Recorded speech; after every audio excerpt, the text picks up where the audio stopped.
Hey, good morning, good afternoon, good evening, wherever this message finds you. We hope it finds you well. This is the June edition of the Vetcelerator newsletter, and today's topic is an important one, and it is the rise of the AI customer. And yes, Google's AI is calling veterinary practices, and we will be able to show you using our marketing platform what the customer journey looks like and what veterinary practices need to do about it. And before I get started, just a quick plug for the Vetcelerator savings portal, which is in its third month of launch, getting great feedback from our customers. So now near real-time data points on how much people are saving. Our customers are saving through their brand partnerships with Vetcelerator. Quick plug there. So let's get into it. You're probably either have noticed this change in your veterinary practice, it has not been happening in your veterinary practice, or it actually has been happening in your veterinary practice and you haven't noticed the change because you don't have the right data points or not sure what happens on the phone. So let's show you what it actually looks like from the customer's perspective. And if a customer is asking to price shop or to find veterinarian near me, or who can see my dog this week, or what is a dental cleaning cost, they might get presented with a small button that says have AI get prices, which they can click. And this is happening now. Here's what happens when that button gets clicked. Google then asks a series of 8 questions, ranging from what do you need done? Is it a wellness appointment? Is it a spay? Is it a neuter? Is it dentistry? What kind of dog or cat do you have? What's the breed? What's the age? What's the weight? How soon do you need an appointment? Do you need it immediately, sometime this week, or flexible? And then how would you like to be contacted via email or via text, and confirming your local area of which the search is going to be performed. The split second that those questions are answered, simultaneous phone calls go out to all of the practices in the area. In our testing, between 5 and 9 practices were called, and responses are being aggregated and communicated. The good news is we have phone platforms, so we can actually see that unstructured data and how Google is actually contacting practices. And so here's what happens. Google is going to call.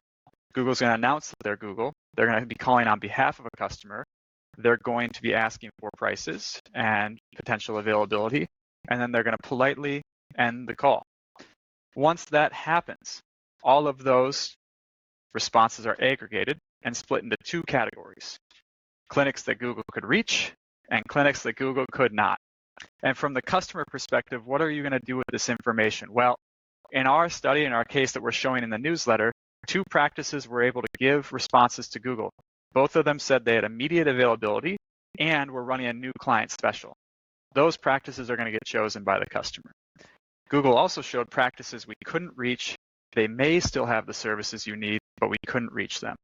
This is effectively destroying the chance of those practices getting contacted by that customer, because the customer already has 2 practices that are not only reachable, they're available, and I already know what I'm getting before I go in. And I get it. You can't give price for everything. You can give ranges. You can give context. Google's going to capture all of it. But what Google is definitely going to do in this situation for veterinary practices is force transparency by pushing customers to you, and vice versa, not bringing them your way.